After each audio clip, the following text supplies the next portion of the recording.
Donc j'ai modifié une caméra de cinéma pour qu'elle n'enregistre que les longueurs d'onde qui sont utilisées par l'un des télescopes qui est filmé, ce télescope qui se situe aux Canaries. Et c'est un télescope qui est utilisé pour observer les objets du ciel profond comme les comètes, les astéroïdes et les galaxies qui sont en dehors du système solaire.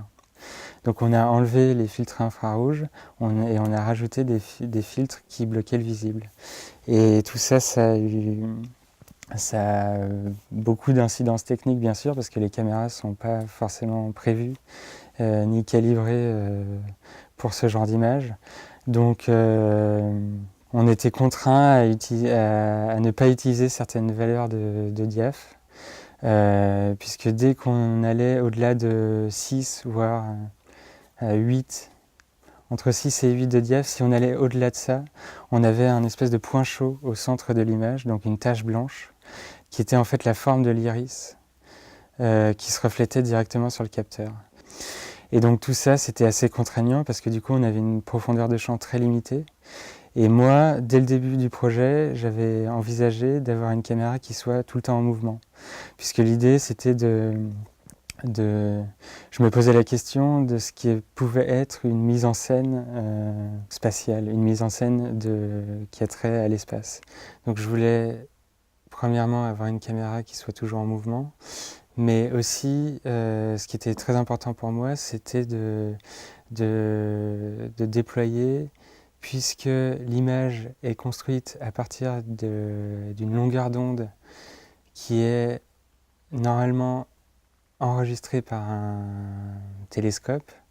L'idée, c'était d'avoir un point de vue qui ne soit pas humain et que ce soit plus un point de vue d'une machine et d'un outil de captation.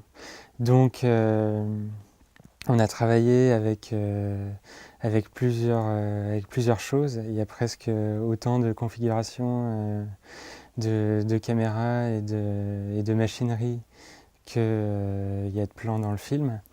Mais très vite, l'idée c'était d'utiliser une sorte de stabilisateur motorisé qui permettent un déplacement de la caméra dans tous les axes de l'espace et que cette tête soit télécommandée pour pouvoir à la fois cadrer et de travailler surtout la hauteur d'image et le placement de la caméra à l'intérieur du lieu dans lequel on filmait.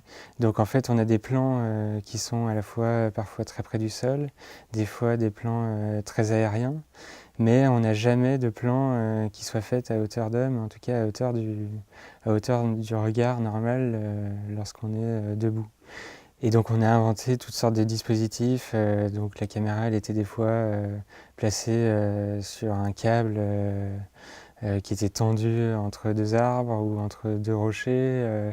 Des fois, on se déplaçait en voiture et la caméra était sur le toit de la voiture. Des fois, elle était sur le capot de la voiture. On a fait quelques plans avec des trépieds très près du sol. Et voilà. Mais en fait, la caméra, elle n'est jamais supporté et soutenu par une personne. Il y a toujours une intermédiaire entre nous et la caméra qui est donc cette tête motorisée et qui est une machine, qui est un outil mécanique.